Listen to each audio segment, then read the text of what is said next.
আজকের গল্পটি একজন কঠোর এবং স্বাধীনচেতা বয়স্ক নারী পান্নুতাই এবং তার লোভী সন্তানদের নিয়ে আবর্তিত হয়েছে। সন্তানরা অধীর আগ্রহে তাদের অসুস্থ মায়ের মৃত্যুর জন্য অপেক্ষা করতে থাকে, যাতে সমস্ত সম্পত্তির ভাগবাটোয়ারা করতে পারে। তবে হঠাৎ তারা জানতে পারে তাদের মা কোথাও ১৬০ ভরি সোনা লুকিয়ে রেখেছে। এই সত্যিটা জানার পর লোভী সন্তানরা মায়ের মৃত্যু কামনার পরিবর্তে তাকে বাঁচিয়ে রাখার জন্য মরিয়া হয়ে ওঠে।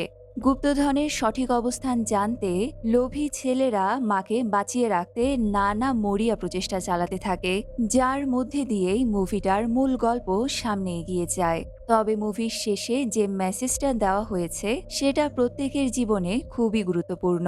তাই ভিডিওটি শেষ পর্যন্ত দেখার অনুরোধ রইল। আজ এক্সপ্লেন করছি একটি তামিল ড্রামা মুভি যার নাম থাই কিচাভি। এটার অর্থ হলো গডমাদার। তাহলে শুরু করছি আজকের এক্সপ্লেনেশন। গল্পের শুরুটা হয় কর্ণাটকের একটি প্রত্যন্ত গ্রামে। গ্রামের মানুষগুলো এমনিতে খুবই ভালো হলেও তারা খুবই ভীতু প্রকৃতির। সব সময় তাদের ভেতরে একটা আতঙ্ক কাজ করে। তবে সেটা কোনো ভয়ানক জীবজন্তু বা কোনো ভূত প্রেতের কারণে নয়, বরঞ্চ সেই গ্রামের একজন বৃদ্ধা বিধবা মহিলা পান্নুতাইকে নিয়ে। এই যে ইনি হলেন সেই বৃদ্ধা পান্নুতাই। পান্নুতাইয়ের বয়স ৮০ বছর পার হলেও এখনও সে অনেক বেশি শক্তিশালী। যে কোনো কাজেই পালোয়ানদেরও হার মানিয়ে দেয়। এত বয়স হলেও এখনও সে কম বয়সী মানুষদের মতো ঠিকঠাকভাবেই চলাফেরা করতে পারে। সে সবসময়ই খুব তেজ নিয়ে থাকে। পান্নুতাই খুব একটা বড়লোক না হলেও গ্রামের একজন স্বনামধন্য পরিবারের মেয়ে হওয়ার কারণে গ্রামবাসীরা তাকে সমীহ করে চলে।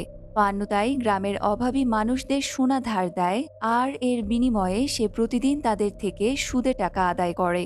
সুদে টাকা নেবার জন্য পান্নুতাই প্রতিদিন সকালবেলা পুজো শেষ করে বাড়ি থেকে বেরিয়ে পড়ে। এরপর গ্রামে হেঁটে হেঁটে সে সবার থেকে সুদের টাকা উঠায়, কাউকে এক চুলও ছাড় দেয় না। এটাই হলো গ্রামবাসীদের সবথেকে বড় ভয়ের কারণ। কেউ যদি সুদ দিতে না পারে কিংবা পরে দেবে বলে, তাহলে পান্নুতাই তার এমন অবস্থা করে যে সে সারা জীবনেও সেটা ভুলতে পারে না। পান্নুতাই প্রচণ্ড রেগে গিয়ে তাদের এমনভাবে মারতো যে পুরো গ্রামের সামনে তাদের মান সম্মান সব শেষ হয়ে যেত। মানে ভাবুন একবার, একজন ৮০ বছরের বৃদ্ধা মহিলা পুরো গ্রামের মানুষদের নাকে দড়ি দিয়ে ঘোরাচ্ছে। তাই সবাই পান্নুতাইকে সবসময় এড়িয়ে চলার চেষ্টা করে। প্রতি রবিবারে সে বাসে করে কোথায় যেন যায়, তবে সে কোথায় যায় সেটা কেউ জানে না। প্রতিদিনের মতো আজও পান্নুতাই সুদের টাকা উসুল করতে গ্রামে বের হয়েছে। ছোট একটা ছেলে পান্নুতাইকে বেরোতে দেখে দৌড়ে এসে গ্রামবাসীদের বলতে থাকে, পালাও পালাও, পান্নুতাই আসছে। গ্রামবাসীরাও প্রচণ্ড ভয়ে সব কাজ ফেলে রেখে দৌড়ে ঘরে ঢুকে লুকিয়ে পড়ে। এদিকে একজন ছিনতাইকারী একটা ছুরি নিয়ে গ্রামবাসীদের ভয় দেখাতে বের হয়েছিল, কিন্তু সেও পান্নুতাইয়ের নাম শুনে ভয়ে দৌড়ে পালায়। সেদিন একজন মাতাল পান্নুতাইয়ের সামনে পড়ে যায়, যার কাছে সুদের টাকা পাওনা আছে। মাতাল নেশার ঘোরে টাকা দিতে মানা করলে পান্নুতাই রেগে লোকটাকে থাপড়াতে শুরু করে। গ্রামবাসীরা মনে মনে সারাক্ষণ তার মৃত্যু কামনা করে, কারণ পান্নুতাই মারা যাওয়ার পরেই গ্রামে শান্তি ফিরে আসবে। সে মারা গেলে তাদের সব ঋণও মুক্ত হয়ে যাবে। এই জন্যে তারা সবসময় পান্নুতাইয়ের মরার প্রতীক্ষা করে। একদিন গ্রামে কসাইয়ের থেকে সুদে টাকা না পেয়ে সে তার দোকান থেকে একটা আস্ত খাসি তুলে নিয়ে আসে এবং তার মেয়েকে দিয়ে রান্না করিয়ে ছোট ছোট বক্সে করে সেগুলো গ্রামে সব না খেতে পাওয়া মানুষদের মধ্যে বিলি করে দেয়। পান্নুতাইয়ের ব্যবহারে সবাই খুব বিরক্ত হলেও সে সবসময় ভালো কাজের জন্য সবার আগে এগিয়ে আসে। পান্নুতাইয়ের স্বামী অনেক আগেই মারা যাওয়ার পর সে বর্তমানে তার একমাত্র মেয়ের সাথে থাকে। কয়েক বছর আগে মেয়েটার বিয়ে হয়েছিল। বিয়ের আগে ছেলেপক্ষ ২৫ ভরি স্বর্ণ যৌতুক চায়, তবে পান্নুতাই ২২ ভরি স্বর্ণ দিয়ে মেয়ের বিয়ে দেয়। বাকি ৩ ভরি স্বর্ণ সে আর দেয়নি। সেই ৩ ভরি স্বর্ণের জন্য তার মেয়ে ও মেয়ে জামাইয়ের মধ্যে তুমুল ঝগড়া হতো। তাই শেষ পর্যন্ত জামাই মেয়েটাকে বাড়ি থেকে বের করে দেয়। এরপর থেকে সে তার বাপের বাড়িতে মায়ের সাথেই থাকে। মেয়েটার একটা ছেলে সন্তানও আছে, মানে পান্নুতাইয়ের নাতি। তবে নাতিকেও সে রেহাই দেয় না। নাতি টিভি দেখতে বসলে, ফ্যান চালিয়ে বসলে পান্নুতাই এসে সব বন্ধ করে দেয়, কারণ টিভি দেখলে বা ফ্যান চালালে বিদ্যুতের বিল বেড়ে যাবে। কিপটেমি করে বাড়িতে ভালো কোনো খাবারও রান্না করতে দেয় না সে। মানে সে শুধু বাইরে নয়, ঘরের মানুষদেরকেও ভয়ের মধ্যে রাখে। তার ৩ জন ছেলেও আছে, তবে তারা একেকজন একেক গ্রামে থাকে। কারণ বাবার মৃত্যুর পর ছেলেরা সম্পত্তি ভাগাভাগি করতে চেয়েছিল, কিন্তু পান্নুতাই সেটা হতে দেয়নি। সে ছেলেদের বলেছে, নিজেরা উপার্জন করে নিজেদের সম্পত্তি তৈরি করোগে। এই সম্পত্তি আমার স্বামী আমার জন্য রেখে গেছে, তোমাদের কেন দেব? তাই ছেলেরা তাকে ছেড়ে অন্য গ্রামে চলে যায়। তবে এতেও পান্নতাইয়ের কিছুই আসে যায় না। সে একাই ১০০। এমনই একদিন সকালবেলা ১০টা বেজে গেলেও পান্নুতাই তার ঘর থেকে বের হচ্ছে না। অন্যদিন এমন সময়ে সে পুজো শেষ করে সুদে টাকা উঠানোর জন্য বের হয়ে পড়ত। কিন্তু আজ পান্নুতাইয়ের কোনো সাড়া শব্দ নেই। তাই পান্নুতাইয়ের মেয়ের একটু সন্দেহ হয়। কি হয়েছে দেখার জন্য সে তার ছেলেকে পান্নুতাইয়ের ঘরে পাঠায়। তবে ছেলেটা পান্নুতাইয়ের ঘরে ঢুকতেই মা বলে চিৎকার করে ওঠে। তার চিৎকারে গ্রামবাসী, পাড়া প্রতিবেশী সবাই পান্নুতাইয়ের ঘরে এসে জড়ো হয়। সবাই দেখতে পায় পান্নুতাই আসলে প্যারালাইজড হয়ে গেছে। এটা দেখেই গ্রামবাসীরা কষ্ট পাওয়ার পরিবর্তে খুবই খুশি হয়ে যায়। সবাই বলাবলি করতে থাকে, যা হয়েছে খুব ভালো হয়েছে। এখন আর সে প্রতিদিন সুদে টাকার জন্য তাদের জ্বালাতন করতে পারবে না। এবার সব ঋণ থেকে তারা মুক্ত হয়ে যাবে। এখন সবার একটাই ইচ্ছে, সৃষ্টিকর্তা যেন পান্নুতাইয়ের শ্বাস বন্ধ করে তাকে নিজের কাছে ডেকে নেয়। তাহলেই তারা খুশি। পান্নুতাই আজ রাতের মধ্যেই মারা যাবে, এটা ভেবে পুরো গ্রামবাসী খুশিতে আত্মহারা হয়ে পড়ে। এমনকি তারা সবাই মিলে রীতিমতো উৎসব শুরু করে দেয়। প্রতিদিন যে ছেলেটা গ্রামে পান্নুতাইয়ের আসার খবর দিত, সে এখন সবার কাছে গিয়ে বলতে থাকে পান্নুতাই প্যারালাইজড হয়ে গেছে। গ্রামের মধ্যে যারা এখনো ব্যাপারটা জানতো না, তারাও এটা জানার পর অনেক বেশি খুশি হয়ে যায়। সেই মাতাল লোকটা খবরটা জানতে পেরে সরাসরি প্রভুর কাছে এসে পান্নুতাইকে প্যারালাইজড করার জন্য বারবার প্রভুকে ধন্যবাদ দিতে থাকে। এদিকে রামেশ নামের একজন মধ্যবয়সী লোক নিজের বিয়ের জন্য মেয়ে খুঁজতে ঘটকের অফিসে এসেছে। তার বয়স বর্তমানে ৪০-এ পা দিয়েছে, তবে বিয়ে করার মতো এখনো কোনো পাত্রী খুঁজে পায়নি। ঘটক তাকে বলে, আপনি তো বিয়ের জন্য এখন অল্প বয়সী মেয়ে পাবেন না, তবে চিন্তার কোনো কারণ নেই। পাশের গ্রামে একটা মেয়ে আছে যার আগে ২বার বিয়ে হয়েছিল। দ্বিতীয় স্বামী এখনো বেঁচে আছে, তবে অসুস্থতার কারণে কিছুদিনের মধ্যেই মারা যাবে। ও হয়তো আপনাকে বিয়ে করতে রাজি হতে পারে, তবে মেয়েটির শর্ত হলো তাকে বিয়ে করতে হলে ১২ ভরি স্বর্ণ দিতে হবে। রামেশের কাছে সেই সময় মাত্র ২ ভরি স্বর্ণ আছে। কিছুক্ষণ চিন্তা করে রামেশ বলে, ঠিক আছে, তাহলে এই মেয়েকেই সিলেক্ট করুন, আমি ১২ ভরি স্বর্ণের ব্যবস্থা করছি। ঠিক সেই সময় রামেশ জানতে পারে পান্নুতাই প্যারালাইজড হয়ে গেছে। এটা শুনে রামেশ তো ভীষণ চিন্তায় পড়ে যায়, কারণ সে ভেবেছিল বাকি ১০ ভরি স্বর্ণ সে পান্নুতাইয়ের থেকে ধার নেবে। তাই সে পান্নুতাইয়ের চিকিৎসার জন্য একজন ডাক্তার নিয়ে তার বাড়িতে যায়। কিন্তু ডাক্তার দেখে গ্রামবাসীরা রামেশের উপরে প্রচণ্ড রেগে যায়, কারণ তারা তো চাচ্ছে যত তাড়াতাড়ি সম্ভব পান্নুতাই যেন মারা যায়। ডাক্তার পান্নুতাইকে পরীক্ষা করে বলেন, এনার কাছে বেশি সময় নেই, কয়েক ঘন্টার মধ্যেই উনি সবাইকে ছেড়ে চলে যাবেন। এই কথা শুনে পুরো গ্রামবাসী খুবই খুশি হয়ে পান্নুতাইয়ের শেষকৃত্য করারও আয়োজন শুরু করে দেয়। খবরটা পেয়ে পান্নুতাইয়ের ৩ ছেলে তাকে দেখার জন্য আসে। তবে তাদের বোন ভাইদের চেহারা পর্যন্ত দেখতে আসে না, কারণ যেদিন তাদের বাবা মারা গিয়েছিল সেদিন তারা সবাই মায়ের সাথে জায়গা জমি ভাগাভাগি নিয়ে খুবই খারাপ ব্যবহার করেছিল। সেদিন পান্নুতাই তাদেরকে কিচ্ছু দেবেন না বলে ঘর থেকে বের করে দিয়েছিল। তার ৩ ছেলের মধ্যে বড় ছেলে বিয়ে বাড়ি বা যে কোনো অনুষ্ঠানে গান গেয়ে থাকে, দ্বিতীয় ছেলে অটো চালায়, আর তৃতীয় ছেলের একটা ফুলের দোকান আছে।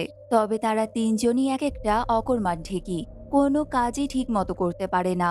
৩ ছেলের এখানে আসার মূল কারণ তাদের মাকে দেখা নয়, বরং মা মারা গেলে যত সম্পত্তি আছে সেগুলো ভাগ করে নেয়াই হলো তাদের মূল উদ্দেশ্য। ছেলেরা এসেছে দেখে পান্নুতাই হাত দিয়ে একদিকে ইশারা করে কি যেন বোঝাতে চায়, তবে সে কোনো কথাই বলতে পারছে না।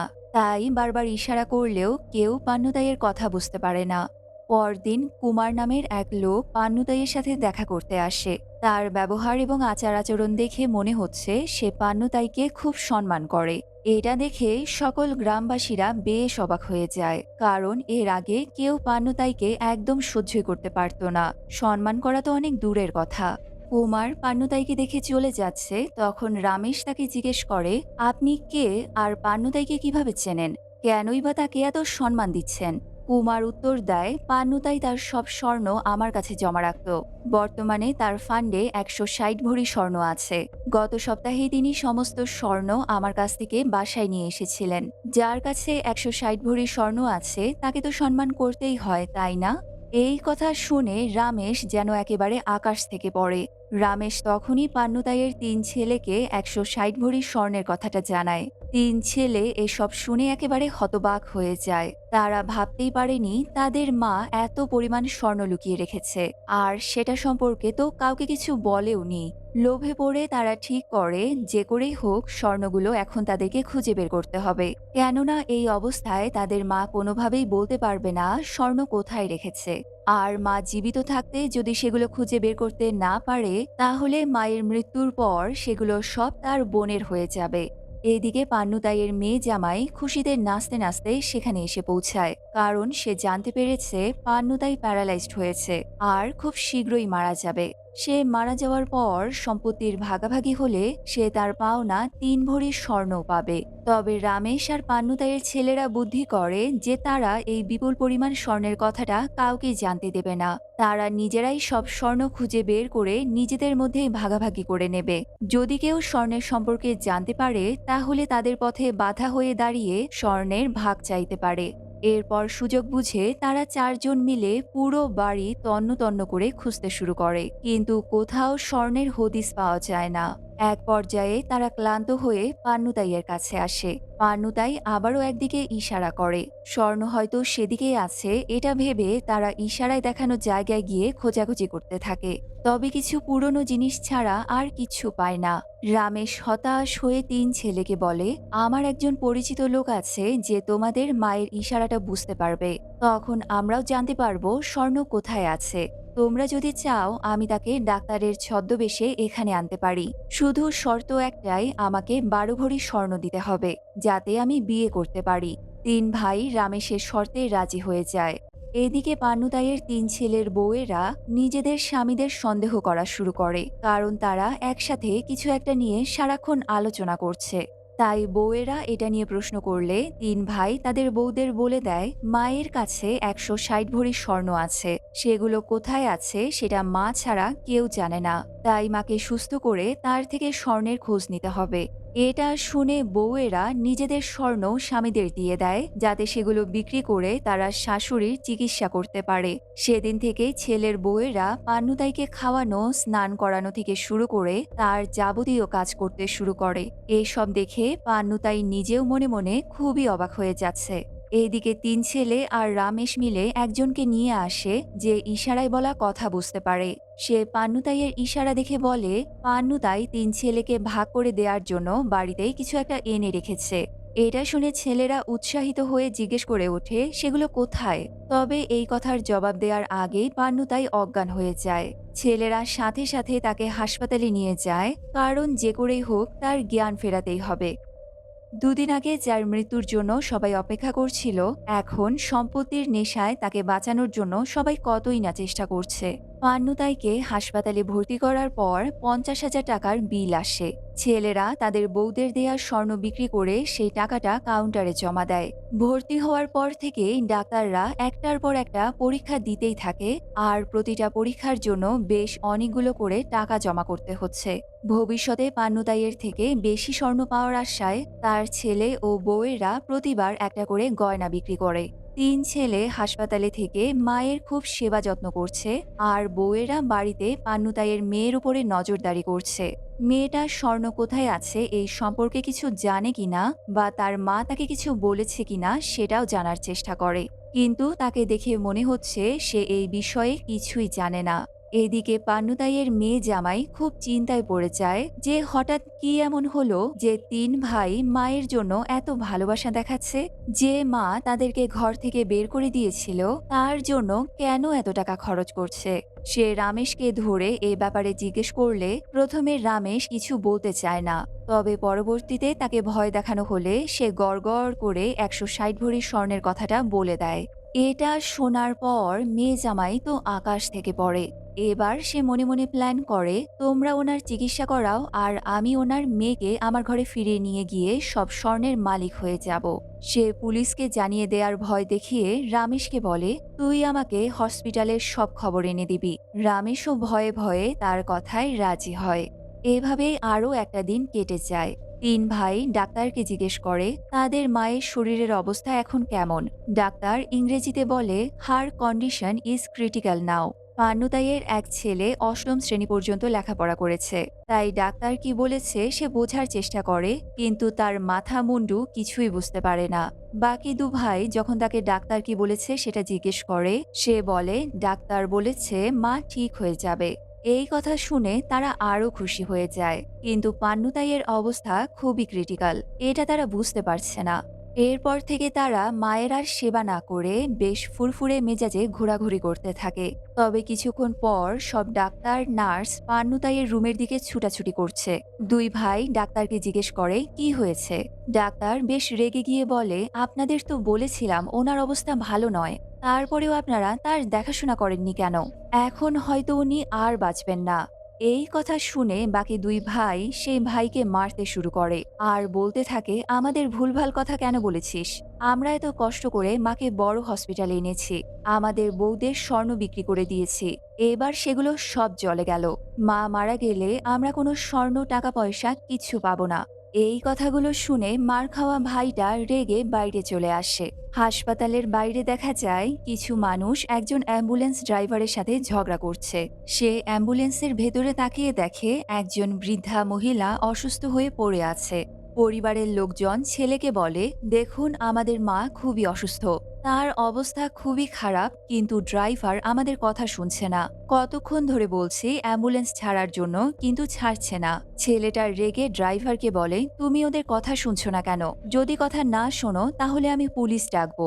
ড্রাইভার রেগে গিয়ে বুড়ি মহিলার অক্সিজেন মাস্কটা খুলে দেয় আর মহিলা সাথে সাথেই মারা যায়। এটা দেখে সবাই তো একেবারে হতবাক হয়ে পড়ে। তখন ড্রাইভার জানায় ওনার অবস্থা খুবই খারাপ ছিল, ডাক্তার বলেছেন উনি আর বাঁচবেন না। কিন্তু ওনার পরিবার ওনাকে বাসায় নিতে চাচ্ছিল না, ওরা রাস্তায় তাকে মেরে ফেলার প্ল্যানিং করেছিল, যেটা আমি শুনে ফেলেছি। এখন তোমার কারণে সেই কাজটাও সম্পূর্ণ হয়ে গেল। এমনিতেও তো ওনার পরিবার ওনাকে মেরেই ফেলতো। এই কথা শুনে ছেলেটা মনে মনে খুব আফসোস করে ওঠে। সে ওই পরিবারের জায়গায় নিজেকে রেখে মনে মনে ভাবে, আমিও তো নিজের স্বার্থে আমার মায়ের চিকিৎসা করাচ্ছি, তা না হলে আমার তো মায়ের জন্য কোনো চিন্তাই নেই। এটা ভেবে তার মনে একটু অনুশোচনা কাজ করে। সে সাথে সাথেই হাসপাতালে ফিরে এসে দেখে বাকি দুই ভাই ডাক্তারের সাথে কথা বলছে। তারা ডাক্তারকে জানায়, আমরা আর মায়ের চিকিৎসা খরচ বহন করতে পারবো না, আপনারা মাকে ডিসচার্জ করে দিন। তবে ডাক্তার জানায়, সৃষ্টিকর্তার কৃপায় একটা চমৎকার হয়েছে, আপনাদের মা একটু একটু করে রিকভার হচ্ছে, এটা সত্যিই একটা মিরাকেল। এখন ওনার একটা অপারেশন করতে হবে, সেটা করলেই আপনাদের মা আবারও সুস্থ হয়ে যাবে। এই অপারেশনের জন্য 4 লক্ষ টাকা প্রয়োজন। তবে 4 লক্ষ টাকার কথা শুনে সবার একেবারে গলা শুকিয়ে যায়। তারা বলে তাদের কাছে তো আর একটা টাকাও অবশিষ্ট নেই, এখন তারা কি করবে? তখন সেই ভাই বলে, যে করে হোক মায়ের অপারেশন করাতেই হবে, মা সুস্থ হলে আবারও আমাদের টাকা ফিরিয়ে দেবে। আমাদের কাছে এখন গুরুত্বপূর্ণ হচ্ছে মাকে বাঁচানো। এই কথা শুনে বাকি দুই ভাইও তার কথায় রাজি হয়ে যায়। এদিকে রামেশ পান্নুতাইয়ের মেয়ে জামাইকে ফোন করে সব কথা বলে দেয় যে পান্নুতাইয়ের 3 ছেলে ওনার অপারেশন করাচ্ছে, যেটা করলে উনি সুস্থ হয়ে যাবেন। একবার সুস্থ হয়ে গেলে সে সব স্বর্ণ নিজের ছেলেদের দিয়ে দেবে। এই কথা শুনে মেয়ে জামাই একটা প্ল্যান করে আর রামেশকে বলে, ঠিক আছে, অপারেশনের 4 লক্ষ টাকা আমি তোমাকে দেব, তুমি সেই টাকা 3 ভাইকে দেবে। শাশুড়ি যখন সুস্থ হয়ে যাবে তখন তোমাকে স্বর্ণ দেবে আর তুমি সেই স্বর্ণ আমাকে দিয়ে দেবে। এরপর রামেশ মেয়ে জামাইয়ের থেকে 4 লক্ষ টাকা নিয়ে 3 ছেলেকে দিয়ে বলে, এগুলো আমি আমার বিয়ের জন্য রেখেছিলাম, তোমাদের বিপদে এই টাকাটা ধার হিসেবে আমি সাহায্য করছি, পরে না হয় আমাকে স্বর্ণ দিয়ে ধার শোধ করে দিও। ছেলেরাও তার কথায় রাজি হয়ে যায়। এরপর টাকাগুলো নিয়ে অপারেশনের জন্য জমা করে দেয়। পরদিন সকাল 10টায় অপারেশন হওয়ার কথা। এদিকে 3 ছেলে আর ছেলের বউয়েরা প্রার্থনা করছে যাতে পান্নুতাই তাড়াতাড়ি সুস্থ হয়ে যায় আর তাদেরকে সব স্বর্ণ দিয়ে দেয়। রাতের বেলা ছেলের বউয়েরা যখন বসে গল্প করছে, তখন হঠাৎ এক বউ কড়া গলায় পান্নুতাইয়ের মেয়েকে জিজ্ঞেস করে, তোমার মা হাসপাতালে জীবন মৃত্যুর সাথে লড়াই করছে, আর তুমি এখানে কান্না করার বদলে মানুষের কাপড় সেলাই করছো? তোমার মায়ের শরীর খারাপে কি তোমার কিচ্ছু যায় আসে না? এই কথায় মেয়েটার চোখে জল চলে আসে। সে বলে, আমার মা আমাকে কখনো বিপদের সময় হেরে যেতে শেখায়নি। বাবার মৃত্যুর পর আমার ভাইয়েরা সম্পত্তির ভাগ করতে চেয়েছিল, কিন্তু মা সেটা হতে দেয়নি। এই কারণে নয় যে মা তাদেরকে ভালোবাসে না, তবে মা চেয়েছিল তারা যাতে পরিশ্রম করে নিজেদের চেষ্টায় অর্থ উপার্জন করুক। কিন্তু ভাইয়েরা সেটা বুঝতে পারেনি, বরং মাকে ছেড়ে চলে গেছে। আমার স্বামী ৩ ভরি স্বর্ণের জন্য আমাকে মায়ের কাছে রেখে গেছে। মানুষ মনে করে আমার মা আমাকে রান্না ও ঘরের কাজের জন্য এখানে নিয়ে এসেছে, কিন্তু আসলে সেটা নয়। একজন একা মহিলা কিভাবে সাহসের সাথে বাঁচতে পারে সেটাই মা আমাকে শেখাচ্ছিল। উনি চেয়েছিল আমি যাতে কারো উপর বোঝা না হই, পড়ালেখা করে নিজের পায়ে দাঁড়াই। উনি যদি পারতেন তাহলে ছেলের বউদেরও লেখাপড়া করাতেন, যাতে কোনো মেয়ে বা বউ কখনো অসহায় বা দুর্বল না হয়ে পড়ে। কেউ যেন কখনো অন্যের ওপর নির্ভরশীল না হয়। এসব শুনে এবার ছেলের বউয়েদের চোখেও জল চলে আসে। প্রথমবার তারা বুঝতে পারে এতদিন তারা যাকে ভুল বুঝেছে সে আসলে সব সময় তাদের ভালোটাই চেয়েছিল। পরদিন সকালে পান্নুতাইকে অপারেশন রুমে নিয়ে যাওয়া হয়। সবাই মন থেকে তার সুস্থতার জন্য প্রার্থনা করছে। অপারেশন সাকসেসফুল হয়েছে শুনে সবার মন খুশিতে ভরে ওঠে। সবাই আনন্দে লাফিয়ে ওঠে। কিছুক্ষণ পর তাকে বেডে ট্রান্সফার করা হলে ৩ ছেলে মাকে দেখতে রুমের ভেতরে যায়। আবার তারা এটাও চিন্তা করে যে মায়ের সব মনে আছে কিনা, অপারেশনের কারণে মায়ের স্মৃতিশক্তি চলে গেল কিনা। তবে দেখা যায় পান্নুতাইয়ের সবকিছু মনে আছে। সে ছেলেদের দেখেই চিনে ফেলে। তারা মাকে জিজ্ঞেস করে, তুমি যখন অসুস্থ ছিলে তখন বারবার কিসের দিকে ইশারা করছিলে? পান্নুতাই বলে, তোমরা যখন আমাকে অন্য রুমে নিয়ে যাচ্ছিলে তখন আমার রুমের ফ্যানটা চলছিল। আমি ফ্যানটা বন্ধ করতে ইশারা করছিলাম, কারণ ফ্যান চললে বিদ্যুৎ বিল বেশি আসবে। এই কথা শুনে ৩ ছেলে তো পুরোই হতভম্ব হয়ে পড়ে। একটা মানুষ মারা যাচ্ছে তবুও সে বিদ্যুৎ বিল নিয়ে চিন্তা করছে। তারপর তারা মাকে প্রশ্ন করে, তুমি ১৬০ ভরি স্বর্ণ কোথায় লুকিয়ে রেখেছ? আর প্রতি রবিবারে বাসে করে কোথায় বা যেতে? আমরা তোমার চিকিৎসার জন্য টাকা ধার করেছি, এবার সেই টাকা আমাদেরকে শোধ করতে হবে। পান্নুতাই অবাক হয়ে জিজ্ঞেস করে, কিসের স্বর্ণ? আমার কাছে কোনো স্বর্ণ নেই। আমার যদি ১৬০ ভরি স্বর্ণ থাকতো তাহলে আমি কি এভাবে জীবনযাপন করতাম? মানুষের কাছে গিয়ে গিয়ে টাকার জন্য ঘুরে বেড়াতাম?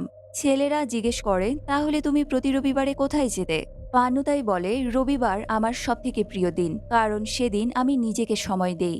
বিভিন্ন গ্রামে গিয়ে মেলায় ঘুরে বেড়াই, সিনেমা দেখি, ইচ্ছে মতো খাওয়া দাওয়া করি।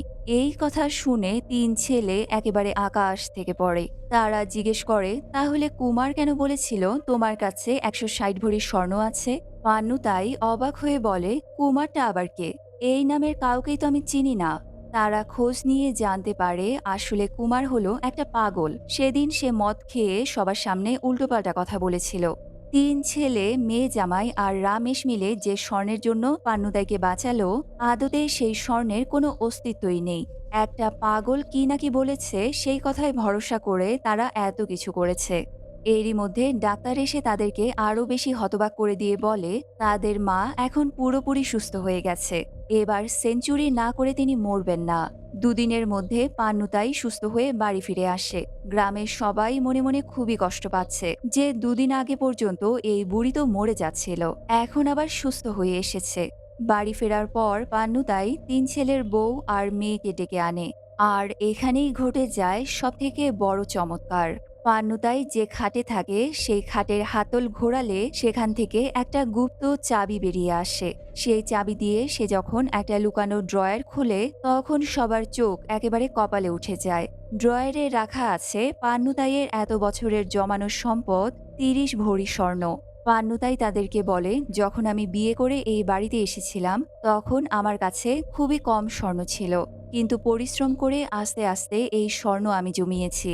একটা মেয়ে পারে লক্ষ্মীর মতো সবকিছু সামলে রাখতে, তাই তো মেয়েদের ঘরের লক্ষ্মী বলা হয়। ছেলেদের ইনকাম করার শক্তি থাকলেও সবকিছু সামলানোর শক্তি তাদের নেই। মেয়েরাই বুদ্ধি, চেষ্টা আর ধৈর্য দিয়ে এসব টাকা পয়সা, স্বর্ণ এগুলো সামলে রাখতে পারে। স্বামীর মৃত্যুর পর আমার ছেলেরা নিজেদের আসল চেহারা দেখিয়ে দিয়েছে, কিন্তু এতে আমার কোনো সমস্যা হয়নি, কারণ আমি নিজে কারো উপর নির্ভরশীল নই। তাই তোমাদেরও বলছি, কারো উপর নির্ভরশীল না হয়ে নিজের চেষ্টায় নিজে কিছু করো। নিজেকে এতটা যোগ্য করে তোলো যাতে ভবিষ্যতে যে কোনো বিপদ আসলে নিজেরাই সেটাকে সামাল দিতে পারো। পান্নু তাই আরও বলে, আমি এই স্বর্ণ তোমাদের 4 জনের মধ্যে সমান ভাগে ভাগ করে দেব। আমার ছেলেরা লোভের বশে আমার চিকিৎসা করিয়েছে, কিন্তু তারপরেও তো করিয়েছে, তাই না? এই স্বর্ণের ওপর তাদেরও অধিকার আছে। এরপর সে মেয়েকে বলে, 3 ভরি স্বর্ণের জন্য তোমার স্বামী তোমাকে ছেড়ে দিয়েছে। সে একজন অত্যন্ত লোভী মানুষ। এখন তুমি তাকে ছেড়ে দাও, আমি তোমার অন্য জায়গায় বিয়ে দেব।